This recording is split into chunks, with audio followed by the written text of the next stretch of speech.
Welcome, everybody, and I'm beginning today this live show here in HOD Radio Network, and simultaneously I'm going to do it in LinkedIn in an audio room. So, welcome everybody that is joining me today, Monday, July 1st. So this is the first month of July, and we're doing this show here in Houston. Today is 8 a.m. Central Time. So thank you, the people that are joining me. Thank you. Hello, Laura, how are you? Just tell me if you're hearing okay, because I have a new mic. So give me a thumbs up if everybody's hearing me okay. Thumbs up if they are hearing me. Hello? Let me see if this mic is not working. Hello, everybody. Okay, thumbs up. Okay, you can hear me. Okay, that's it. Okay. Well, okay. I wanted to know because the mic is new, so I didn't have the opportunity to test it. I bought it yesterday. So thank you, everybody that's joining this program. I'm doing it simultaneously here in Facebook, in HOD Radio World Network. Thank you, Danielle, for having me the opportunity to host this program. And I'm doing this audio room also in LinkedIn audio room. This is going to be a very interesting program because we're going to be talking about a topic. I every Sunday put my newsletter, and every Monday I talk about that newsletter in this program, because both the newsletter and the radio station, this program is called Building Resilience, because I talk about what is the importance of the resilience and the leadership. But I always want to give the spiritual touch on this, because this is a Christian channel. So for me, it's important, this topic, because the spiritual resilience, harnessing the faith to thrive in uncertainty in time. When I was thinking about what topic to talk, I was thinking, okay, what is one of the main things that supports today the challenges in the humanity? And one of the most important things that I have been discovered is the faith. If people are seeking to have faith, and I see more like a growth to going back to the spirituality, that is very interesting. Very interesting. You see every time in TikTok and Instagram and LinkedIn and all over, people, they are going more to their spirituality, are going to seek answers in God, because today the humanity has challenge. It's really challenging. So the faith is something that's really important. I believe it's the base of everything. And I can tell the people that's hearing me today that for me, the faith is something that really has been everything, because people that doesn't know me, that are connecting today, I went through a very extreme situation in my life that had become hostage. And the way I really survived was because I really had faith in God. And so this is something very important for me. So let's start this show, because I want to begin with a quote that I put in my newsletter yesterday. I want to read it here. Faith is taking the first step even when you don't see the whole staircase. I remember the other day somebody in LinkedIn posted something very important, very funny, because it was like a cartoon. He was crawling and stepping to a stair, but the beauty of the cartoon was that the stair didn't have the stairs case in the top. But the guy, when he was putting his hand, the staircase came. So it was like building the staircase as he was crawling. So he was crawling onto the uncertainty, but he was doing with faith that when he was putting his hand, he will find to get the support. So that is exactly the faith, because remember, the faith is that the belief in those things that you don't see. So I want to repeat this quote of Dr. Martin Luther King, is that the faith is taking the first step even when you don't see the whole staircase. So this is something important. And today, in this world, and in your life and in your business, the faith is something very important. So that's why I decided to do this newsletter. By the way, this newsletter I posted yesterday, and has already 1,000 views.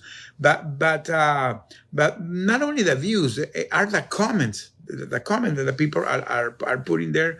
They're really, really, really very, very interesting. The comments that the person that I'm gonna make some quotes of them later on.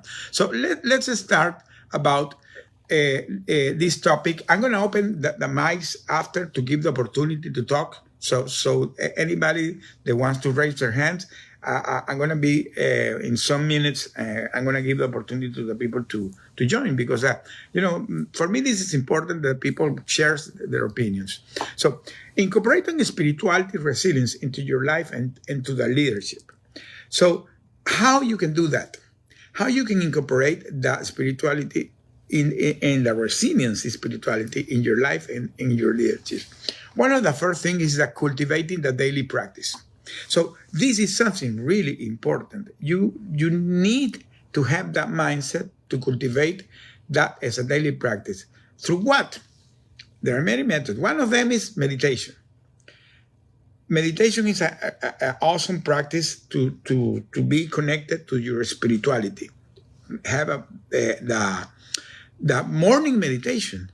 Morning meditation is very awesome. The people can connect, can relax, and people really think that they're connected to the spirituality, the higher power, and believe me, it works. Another thing is praying. I'm a God believer. This is a Christian channel, and I respect any belief. But I, as a true God believer, the prayer is something very important.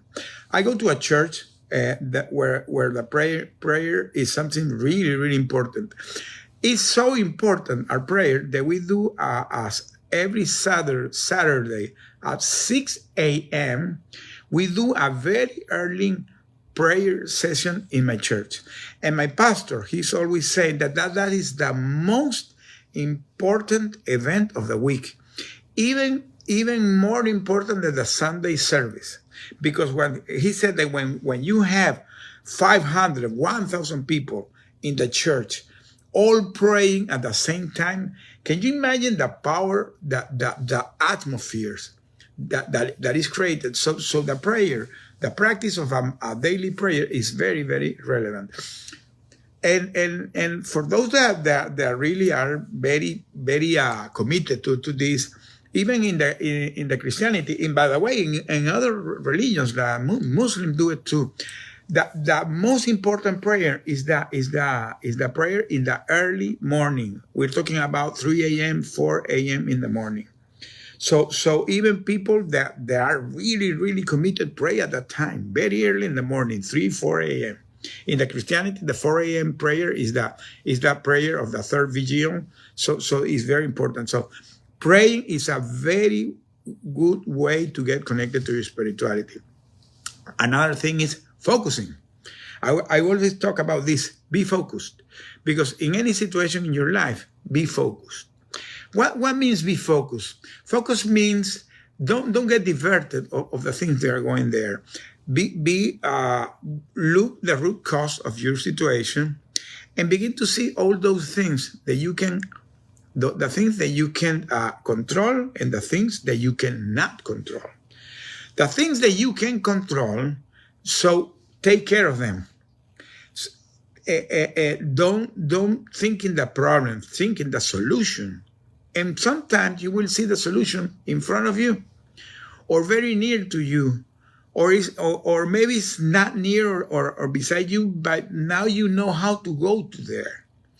And then you have to see the things that you cannot control. I'm not saying that don't care of them. You are aware about those situations, but you don't have no way to influence them. So when that happens, when that happens, what you do is only monitor it, and see how it can be solved.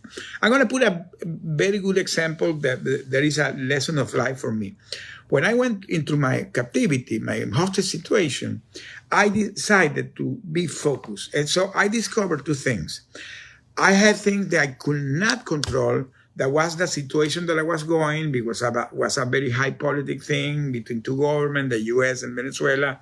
So I at the beginning, I was trying to control that. But we don't have no way to influence that. So what we decided, leave it in the hands of our family and leave it in the hands of God. So what we decided to take care of our mental and our physical well-being. So because we needed to come back to our families, so we begin to take care of our mental and our physical well-being. How? We begin to pray, we begin to do meditation, we begin to do yoga, we begin to do exercise, we begin to read, I begin to write. I write my memoirs in my captivity, then it became this book that is here today, From Here to Be. And the way that changed you is because now you're more focused on the situation. So be focused. Another daily practice that is very important is express gratitude. Express gratitude in any moment, even in the worst moment in your life. Express gratitude. Hello, Chris. Thank you for joining. I'm going to give you the mic in some minutes, okay? So be patient, and I'm going to give you the mic. So express gratitude. It's sometimes difficult. This is a very difficult situation when you say that you have to express gratitude. But believe me, when you begin to express gratitude for the small things in life, and even for the worst things in life, because sometimes you can be going through extreme situation in your life, but what you don't know is that maybe that situation is part of your master plan. So you need to go through the situation to see and to seek your purpose and see where you're going to go. And believe me, normally, and it's very common, that the people after some time that can navigate those adversity and become successful, when they see their picture in the future, they will see that they needed to go through those adversity to become the person that they are today. I will always put the example of Steve Jobs. Steve Jobs is a very good example, because Steve Jobs, he created this wonderful company that is Apple. Everybody uses an iPhone. So when he created this company, he one day he got fired of his own company, and he got depressed, and he was really depressed. But at some point, he decided to overcome that and created a new company called Next. And when he created Next, at some time, Apple bought Next, and he came back. He did a revival, and he came back. He became, again, the CEO of Apple. And after that, he converted the company in the company that it is today. Unfortunately, he passed, but he left his legacy. And in one famous speech he did in Stanford, he said that he needed to be fired. He needed to go to that adversity to become the man he became and made the company he made. So he really believed that if that situation didn't happen to him, maybe Apple and the iPhone that everybody uses today will not be the same that is today. So that's a very good example how expressing gratitude and under any circumstance. And another thing is seeking the guidance of God, because sometimes your situation, you don't have the control. And believe me, when you seek the guidance of God and you have faith, that gives you hope. And when you have faith and give you hope, it keeps you going. And the miracles really happen. The miracles really happen. I'm a true testament of it. I came back from my captivity after 5 years as a miracle. I would never in my life expected that I could have come back the way we came back. But we came back. So this is something that expressing faith and gratitude is important. That all of these things that I'm talking, praying, doing meditation, be focused, expressing gratitude, and seeking the guidance of God, that will give you a set you in a positive mindset. It will fortify your spirit. It will fortify your spirit. And you will make it through uncertainties. Believe me, you will make it. You will make it. Even if you don't think, because remember, everybody has that inner force. What you have to do is unleash it. The second thing that you have to do is foster a supportive community. So important. I always say, never navigate things alone. Seek for support. Have your community. LinkedIn is a community. Facebook is a community. We're here today talking to people that are part of our community. By the way, I see in the stage, Chris Berryman, wonderful guy. He has a wonderful group called Bringing Humanity Together. I'm going to give him the mics now that he can talk about it. We have Laura Gabriele, awesome lady. Caroline Allison, awesome person too. Tim Doctor, this is a wonderful guy from Dallas. Tim, thank you for being here. Mike Rayco, always very supportive. Indira Bonic, you have to follow her. She's a true leader. She always is talking about leadership. And my good friend Charito Yamar that is here. Thank you all for joining me. And here in the HOD radio, we have here Maurice, we have David, we have Caroline, we have Danielle, we have Laura, we have Fred, we have Joseph. We have a prayer for the God. Also, this is a group. Thank you all for being here. So let's continue. Fostering a supporting community. This is something so important, because when you surround with people that think like you, like-minded individuals who share your own values, they can have support to you. Today, I belong to several groups in my church. One of the ones that for me is very close to my heart is that I have a group called the Golden Heart.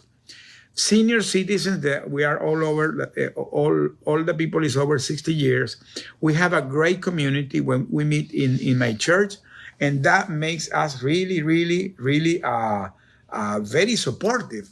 And now we are not only meeting in the church. Now we decided to begin to meet in our houses. So now we're having every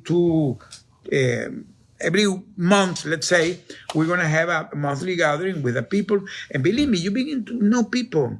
You know that, because one of the things that maybe you are connected to your church service or any service that you do, and sometimes you gather with the persons, but you don't know them, because you see them only once in a week in 1 hour. So when you connect with them as human beings, so now you are creating a real connection. That's the same when you do these network events. You begin to have people that really become friends. Today, we have in my church a service in Spanish. It's called Grupos con Vida. The Grupos con Vida is like a life groups. They are based on the principles of the beginning of the Christianity, that they met in the houses. Remember that the first Christian in the world, they meet in their houses because they were persecuted by the Romans, so they had to be hiding. So they had these meetings in their houses. So now we're doing this every Wednesday, meeting in the houses. So we have common praise. People talk about their testimonies. The power of the testimony, very important. The third thing that I want to talk here is about lead with compassion. This is very important. When you are a leader in your company and in your business, you have to lead with compassion. I always talk about this. A leader has to be at the beginning. The most important is treat the people as human beings. Connect the people as true human beings. Because when you connect with the people as true human beings, you are empathic with them. You really are understanding their feelings, anything that is going in their life, and they become your friends. I always talk because these things that I'm telling is things that really I have believed all my life. Well, I did my career in my previous career in the corporate world, in the oil and gas, was a long career, and I worked in several joint ventures. And today, I'm still friends of many people that worked with me long time ago. I always talk that I have a WhatsApp group with my former colleagues of a joint venture with a Japanese company that I worked 30 years ago. 30 years ago, we worked together and we became so much friends that today we have a WhatsApp group where we meet. All of us are almost retired, all of them. Now we talk about our grandsons, our families, our birthdays, celebration. So we became friends. And by the time I was the boss. I was the boss. So all these guys were my employees, and now they are my friends. So this is something very important. Lead with compassion. And here I'm going to put a very important case of study. This is something that everybody knows, maybe have heard about this case, but it's so interesting, this case. It's a guy that he was called Truth Katie. So you will say, who is Truth Katie? Well, this is a guy that he passed 10 years ago. He passed in 2014 when he had 93 years. And he created one of the most famous companies here in the US. And this guy was so successful that he became a billionaire. But not because he wanted to be a billionaire, because his company began to be so successful because he cultivated the Christian values. And the Christian value for him was part of his culture. That company is called Chick-fil-A. Everybody knows Chick-fil-A. Here in the US, who has not bought a chicken sandwich in Chick-fil-A? Well, this is a guy that created this company based on that very Christian value. He was so committed to the Christian value that he created the policy that is called the Sunday closure policy. That today, 10 years after he died, the CEO and chairman of the company is his son. His son continued with that practice. And today, Chick-fil-A doesn't open the Sundays. And you will say, wow, a fast food chain that doesn't open a Sunday. Yes. Chick-fil-A doesn't open the Sunday because he believed in those Christian values that is that the Sunday is the day of the Lord. So what he does is he gives that day, he did it when he was alive, but today the company still is doing that practice. It's part of the culture, by the way, where if you had Christian values, he cultivated. There is another case that is not so famous as a case like this guy, but I'm a Venezuelan born in Venezuela back in the 50s, in the 60s. We have a very famous businessman that was one of the biggest billionaires of Venezuela. He was called Eugenio Mendoza. He was a real Christian guy too.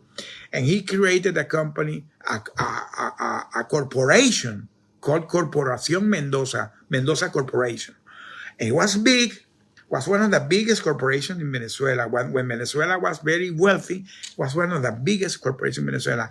And that guy was so Christian that he celebrated all the Christian celebrations that typically you do, like Nativity, Christmas, and Pentecostés, and all that Christian celebration, he celebrated.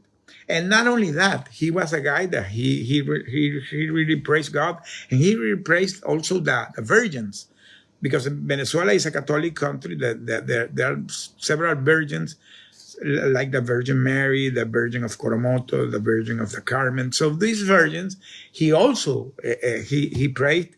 And those days he didn't work; their employee didn't work. So going back to the case of Chick-fil-A, they have they have had loss of opportunity of billions of dollars during years of that policy of the Sunday closure, and they didn't care because they don't need it. If you go to any Chick-fil-A in your life, you will see it always packed because the people connect with this type of values. Because this is the other thing, when you have this value, the people connect with you. So I'm going to now close to give the mic with a last thing. Insight from thought leaders. So I'm going to put an example. There is a leader, and the people that are hearing me, that maybe have heard about this author. She's a lady called Brené Brown. Brené Brown has talked extensively about two things important. That is the faith and the vulnerability. So the faith and the vulnerability are those things that she combines, because she said that you only not to have faith, you have to be vulnerable. You have to recognize that there is a superior God that is in control of your life, and you're vulnerable, but you're in His hand. She has a book called Daring the Greatly, because she talks about gratitude. So dare to be grateful. And there she embraced the vulnerability and the uncertainty, that it's some crucial component in the spirit of resilience. So Brown's, this lady, Brené Brown, always reminds that the true strength comes from the acknowledging that we are imperfect, but we find our solace in the faith that provides us hope and courage. So that faith gives you hope and courage. So here I'm going to conclude this introduction, because I want to open the mics so that people can talk about what they think about this. I'm gonna put in the stage Chris. Let me put you in the stage, Chris.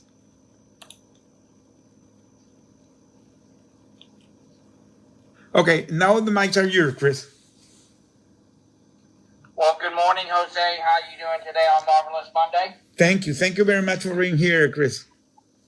Oh, I am so Jose, yet again, and I'm so humbled and honored to know you and be in your presence today. Ladies and gentlemen, good morning on Marvelous Monday. Glad to see you all here today on this great day. That's clearly a gift in and of itself. And what really strikes me in this great and engaging conversation about spiritual resilience and so much more, and how we can have faith to thrive in uncertain times, and maybe comes down to this very question that we should always ask ourselves. And yes, if you're religious, that's okay. If you're not religious, that's okay. It's about maybe really, of course, knowing yourself first and foremost. But what really strikes me in this conversation is the maybe, like I said, the question that we should start asking ourselves intentionally each and every single day is that when hope and faith does come knock on our door, do we answer that call? And how do we do that? Well, for a lot of us, there's going to be probably maybe one way or two ways. What if there's actually multiple ways to answer that call? What if there was actually multiple ways to do those kind of things? But the one thing that's the unifying dynamic in and of itself, when we ask that question of ourselves, is how do we show up? And if we're not even willing to show up when hope and faith come knock on our door, how are we going to show up when we knock on someone else's door? Think about that for a second, ladies and gentlemen. Because if we're not even willing to show up for ourselves, then how in the name of everything that we're going to end up doing that very same thing with other people? And see, it really strikes me that we say all these other things, other people to do those kind of things, but we ourselves, for whatever rhyme or reason, sometimes miss the boat on this thing or miss the boat on that thing. And then people start wondering, hey, are they really doing what they actually are doing? And yes, mind you, and I truly believe, ladies and gentlemen, we all have our bad days, and the days that we're not really up to the challenge or up to the task or anything like that. But when you give yourself space and grace, and also those around you that very space and grace too as well, then they can be more resonating and maybe in more agreement with you, or maybe in a more alignment, or it could be both. It doesn't really matter. When you just say, hey, this is what is going on in my life right here, right now, and recognize we're all, in the end of the day, literally human. And we said that for eons, and we always say that I'm only human. That's all I am. But when we express ourselves in that deep human connective kind of way, maybe we can create a spark not only inside of ourselves, but maybe a spark inside somebody else. So when that hope and faith does come knock on their door, they can be able to say, hey, this is how Jose did it. This is how Indira did it. This is how Carolyn did it. This is how Laura did it. This is how Allison did it, or Emilio. And they can look to those very people and say, hey, this is what they did. It may not work for me, but it may work for somebody else. Or vice versa. It may not work for those people, but it may work for me. And see, that's the beautiful thing about having that hope and faith. There is not no right and wrong kind of dynamic into that. When we just let it be, it will be. And when we have the confidence to share that with people, in and of itself, we share our passion, our purpose, our mission, our vision, whatever that might be. Again, it comes right down to it from that great thought leader in his own right, which is John C. Maxwell, when he says leadership is influence, nothing more, nothing less. It's not a title, it's not a rank, it's not even a position. It's influence. And how we even show up with that influence will dictate if people will have that, maybe that hope in their lives, or even have that faith in their lives. Because if we actually project out one thing and they are receiving something completely different, that's not the way to go. So we want to do it in a way that's unifying, literally open in space and in that place, and just let everything kind of naturally and organic grow and thrive from where it is. And I got to ask of you all today, because I got to get ready for another call here in just a little bit, Jose, but I'm so humbled and honored that you're part of our great and growing community here at Bringing Humanity Together. I want to really ask you this. How are you going to show up with hope and faith when it knocks not only on your door, but when it maybe knocks on someone else's door? Can you also be there for support for those people who may not know where to go or how to even get there? And maybe by helping them rise and getting them to where they want to go and where they probably truly maybe love to go, maybe you can have a hand in that when you just say, I'm willing to show up.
Seeking illumination of intuition divinely. The highest calling of wisdom is a leader's heart authentically embracing the heart of a lead servanthood in the leadership. Wow, very profound, Lydia. Thank you for this wonderful comment. Jess Harvey said, this message is so beautiful, especially based on the serious issues you've managed to overcome. Well, she's talking about my story. Thank you for sharing the amazingly inspiring article, especially connecting the importance of the spirituality, resilience to overcome our downfalls and the traumas in life.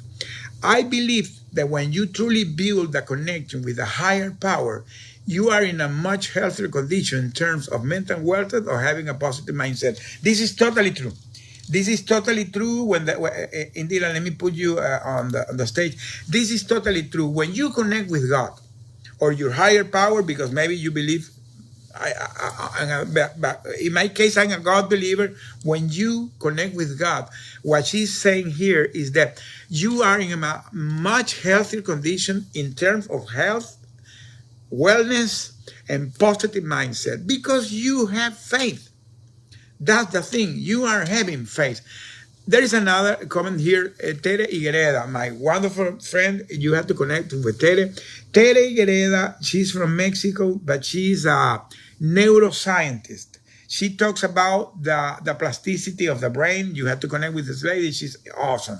Tere says, excellent message. Jose Angel, resilience leader is a topic of supreme importance in a modern leadership and it's necessary to have the virtue to lead appropriately.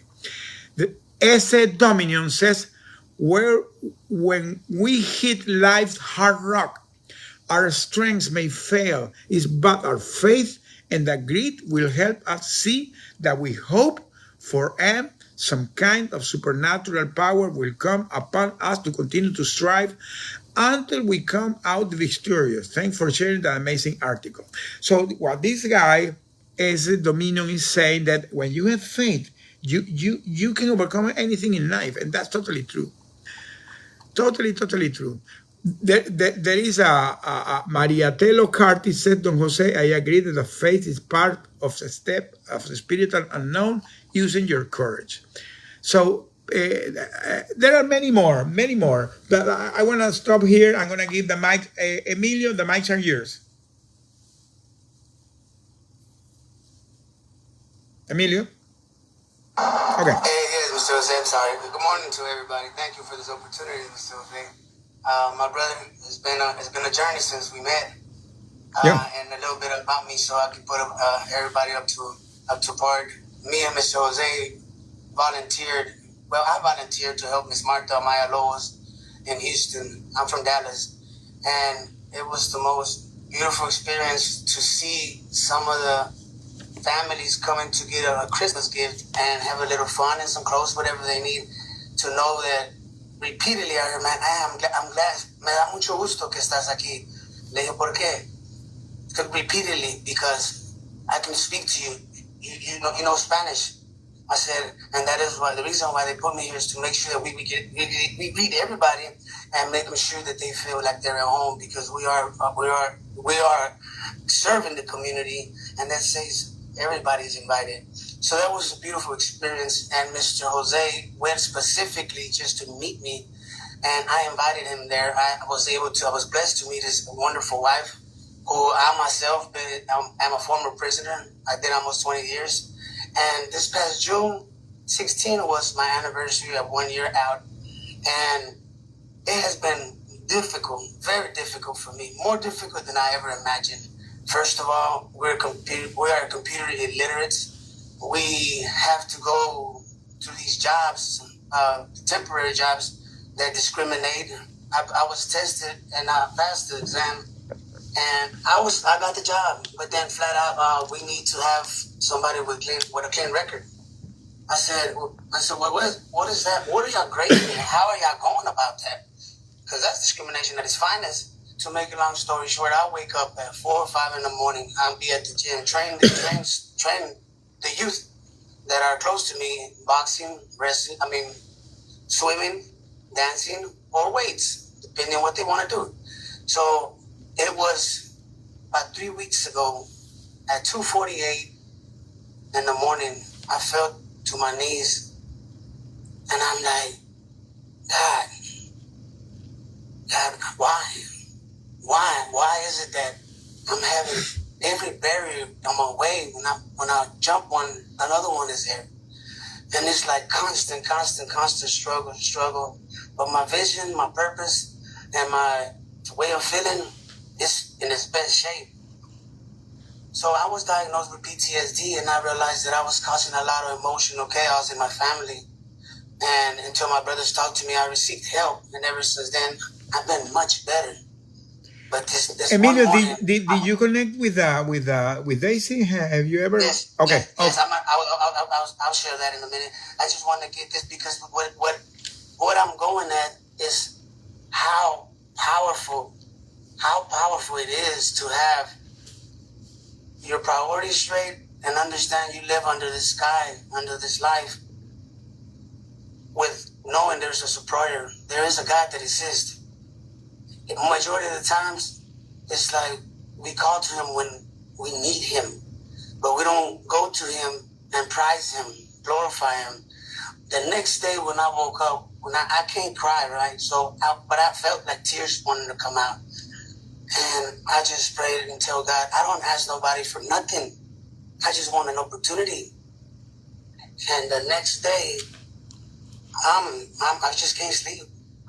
Today I had practice with Abigail Flores, a 13-year-old girl that I'm teaching boxing. So when I come back, I'm going to my residence already, and I see this lady, the 71-year-old lady, is attempting to climb a 12-foot-inch ladder. The city had warned her that she needs to get the tree off because it's falling on her house and it's all on the light pole. So she had to cut that. Well, they gave her a quote of $2,800, and she was not about to pay that. So I told her, ma'am, can I help you? Instantly, she said no.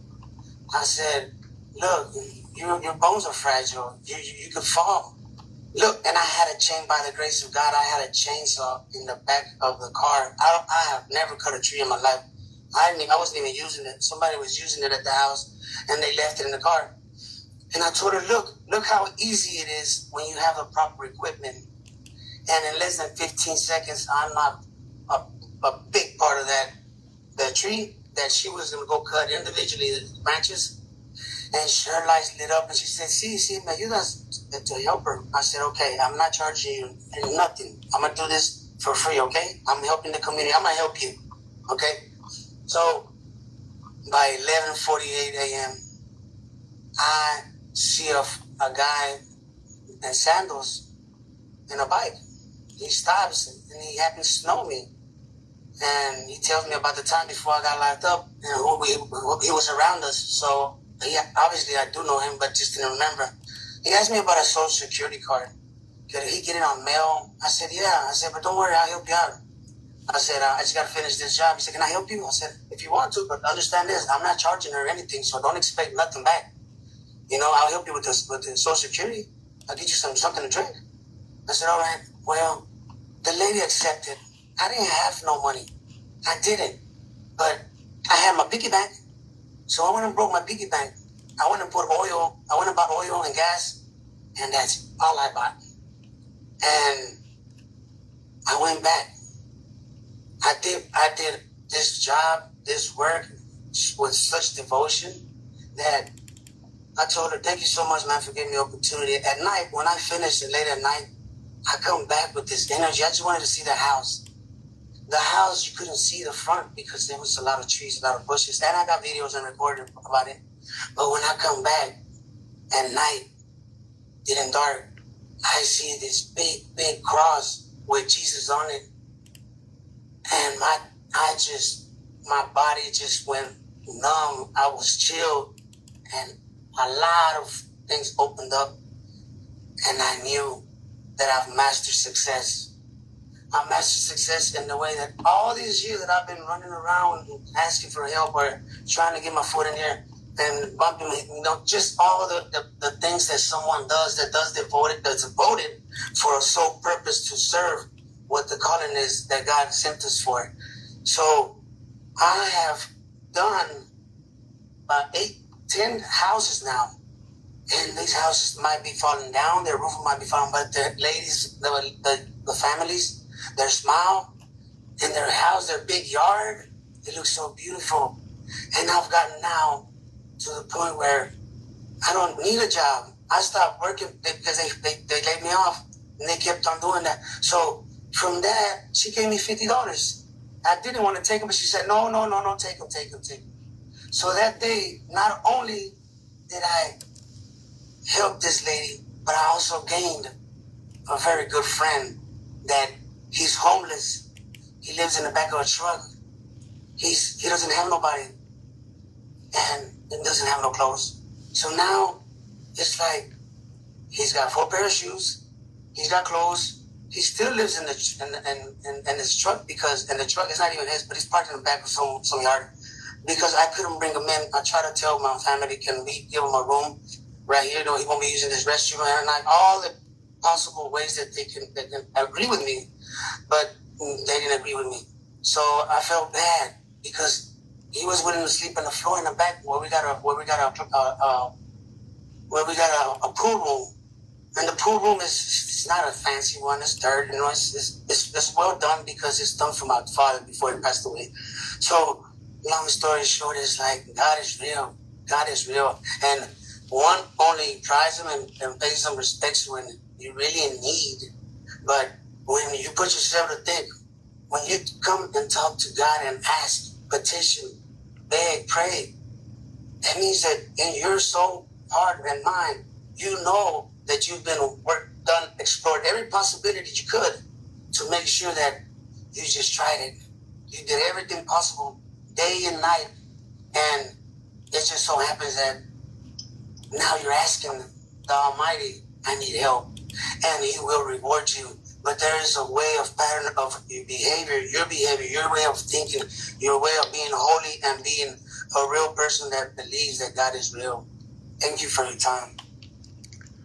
Well, Emilio, you said several things important. The first is that, well, as the people that are hearing, I met Emilio, as he said, when he was released, I remember he did he began to assisted Linden, and we connected there, and we found that he had this situation that he was incarcerated, wrongly incarcerated during years. I stayed 5 years. He stayed 20 years, so 4 times the time I was. I can imagine that. So when he began, he started, try to create a foundation to support the people. It's amazing. A guy that's still in the process get released, he began to create his own foundation. So we met here in Houston in December, a wonderful event where a wonderful person that is Marta Lobos. Marta Lobos was doing this great event to support, she was part of a biggest event that is done every Christmas here in Houston.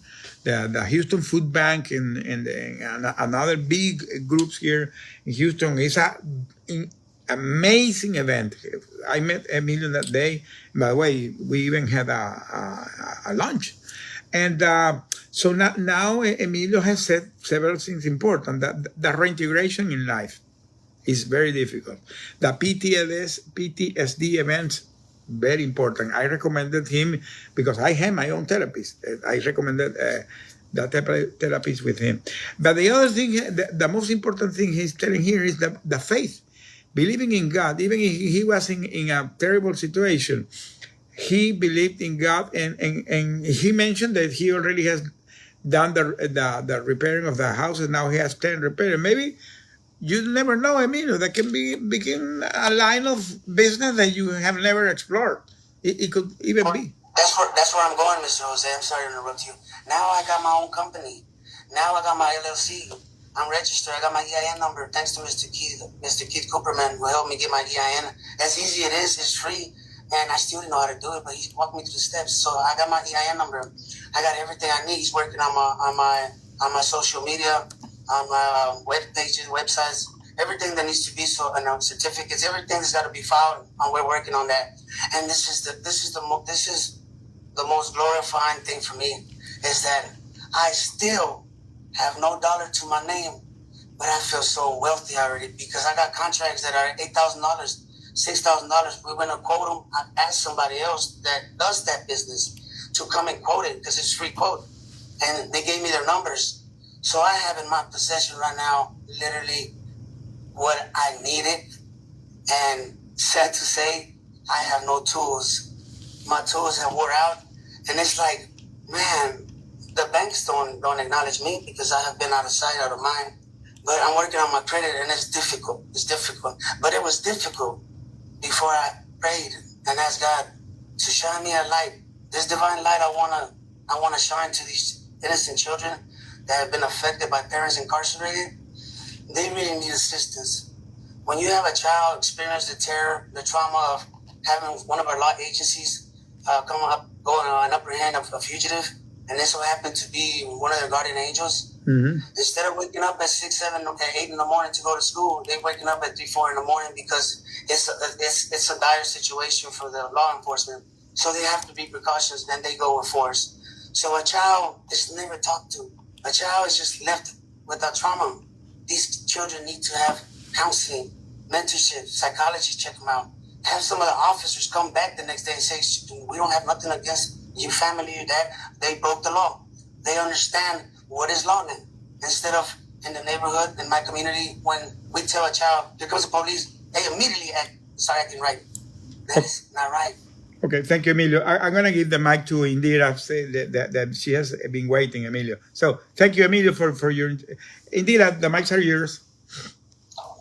Thank you. Thank you very much. Can you hear me? Yeah, clearly now, yes. Hello.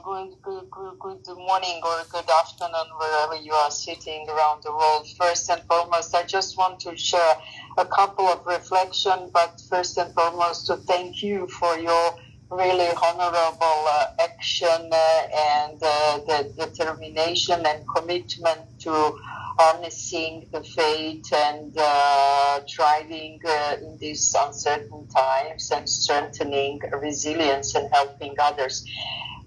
This is in particular very important in the world which is constantly in motion, and how we show up defines really our essence. It's about aligning our actions with our deepest values, demonstrating integrity and authenticity in every step we take. Throughout our values, we paint a picture of who we are and allowing the world and the others really to see our true colors as you do it every day.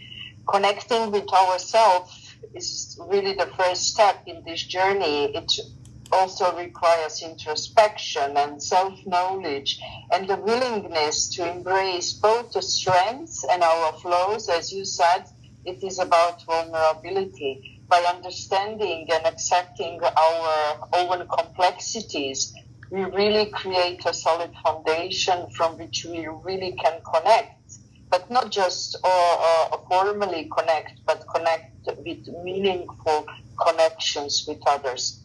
Our true connection is born from our vulnerability. When we dare to be open and honest, we invite others to do the same. It is in these moments of shared authenticity and profound relationships are formed and grounded the trust and the mutual respect. And our journey is really a continuous dance of showing up and demonstrating our values every day, connecting deeply and embracing our vulnerability. It's through this dance that we really grow together, and both individually and collectively, creating a tapestry of meaningful and wholehearted connection. And vulnerability is the bridge. I completely agree with that, as what you said. It is the bridge that connects our hearts. When we allow ourselves to be seen in our entirely context, our strengths and our imperfections, we foster an environment of trust and belonging. And it is within the space of openness the true connection flourish and transcend our superficial interaction and nurturing deep, meaningful bonds. And let me close with that. Our journey is really continual intervening of showing up, living our values and embracing our vulnerability. And it is just through this journey that we weave a richer and more connected existence, where every encounter is opportunity for a heartfelt connection and the growth, and every step is a step on our way for building and strengthening our resilience. And thank you once more, and I really wanted to express my gratitude for your passionable and persistent effort to to share the good messages, the good vibes, and to help others build their resilience. Thank you, Jose. Thank you very much indeed. By the way, thank you for being here. It really means a lot because you're a very awesome person, okay? And we have Lady Drew that came to the event. Thank you, Lady Drew. You are also always so supportive. Thank you very much for being here. And I want that because this program has to close on time because this is I'm airing in a radio station that I have the time limited. So we're going to be closing very soon. But before closing, I want to tell that this Friday, I'm going to be doing a lecture of my book. That my book, I'm actually promoting it because I put it out recently. My book is, you see it here, From Hero to Billion. And I'm going to have a lecture this Friday, 8 p.m. Central Time. No, 8 p.m. Central Time. It's going to be 6 p.m. Pacific because I'm going to do with my good friend, Angelica Corral. She's going to be my co-host. And for me, the lecture is going to be very important because part of my story has a very high politics implication. Because we were unfortunately caught in the middle of the political situation that was happening in 2017 between Venezuela and the U.S. By the time the president here in the U.S. was Donald Trump. So there was a big dispute that we were caught in the middle of that. But in our particular case, when we went through that hostage situation because of that, we were known because we were 6 guys, and we became something called the Citgo Six. So the press was always talking about the Citgo Six, Citgo Six, Citgo Six, but they never put faces. I'm one of the Citgo Six, so now I have my own face. I decided to talk like I'm doing today because I want to express the situation. But the deep dive in the story never has done. So that's why I decided to write it in my book. So my book has those elements, that missing piece that can fit in the puzzle of the political situation that created our case. So I'm going to do some lectures this Friday talking about a little bit of that because this is part of the promotion of the book that today is in Amazon, in all the page. By the way, in the link that you see in the Facebook Live, there are links to go to the Amazon if you want to see it and leave a review. I'm going to finish here because we have 4 minutes remaining. Reading because I talk about the power of the testimony, and I'm going to read the testimony of my wife that she wrote it to put me in my book. I'm going to read it because in any situation in life, I always said that never do it alone. Surround by the loved ones. And this is something that part of the spirituality resilience goes there when you connect with the people that surrounds you. In my particular case, for me, my wife was something that without her, I would have never made this. So I'm going to read what is her testimony that she wrote about this. My name is Mervis Ruiz. This is the name of my wife. And I'm the wife of the hero turned to villain in this story. I would like to begin this testimony with the epistle of Paul in the Corinthians. It was written in Ephesus, according to his history, near the celebration of the Passover and during his 3rd journey to Corinth. And it reads as follows, Corinthians 1, 13 from the 4 to the 8. Love is patient, love is kind. It does not envy, it doesn't boast, it is not proud. It does not dishonor others, and is not selfish. It is not easily angered, and it keeps no record of wrongs. Love does not delight in evil, but rejoices with the truth. It always protects, it always trusts, it always hopes, it always perseveres. Love never fails, but what there is a prophecy that will cease. Where there are tongues, they will be stilled. Where there is knowledge, it will pass away. The reason for choosing this verse is because it's truly one of my favorites from the New Testament, and it speaks about the infinite love of Jesus and God towards us. The epistle helped me during the 1,775 days of pain, of a struggle, of unwavering faith in God. faith in God, much patience, and above all, leaving everything in God's hands. Absolutely everything, and much prayer. Remember we talked that we have to pray to have building resilience. That was my wife was doing. Because I knew that he does not put any burden that you cannot bear. And our Father is very merciful. And Jesus will always be by your side. They don't send you difficult trials. Also, at first, they may seem difficult. There is always a lesson behind each one. And it's part of God's plan, what we're talking. You will never know where God is heading you, but He's heading you from point A to point B. On November 21, 2017, my family, especially my husband, Jose Pereira, suffered a great injustice. Never imagined that I would receive a call that would change everything in my blinking an eye. I always say that God news and bad news start with a call, and that in these modern times. The simple call changed my perfect world. According to me, my false belief. And it's part of what like house of cards and domino piece, and my confront some shock and hard as an earthquake and a strong storm. I'm gonna leave it here because this is gonna be part of my lecture that I'm gonna be doing next Friday. So with this, I'm gonna conclude this program. Thank you for being here. Thank you for being supportive. I'm gonna continue talking about this. All the people that has been joining the program, I really appreciate it. This is going to be recorded also. I'm going to post recorded. So for this, we're going to finish here because we're finishing on time. Thank you very much for being part of this show. Have a blessed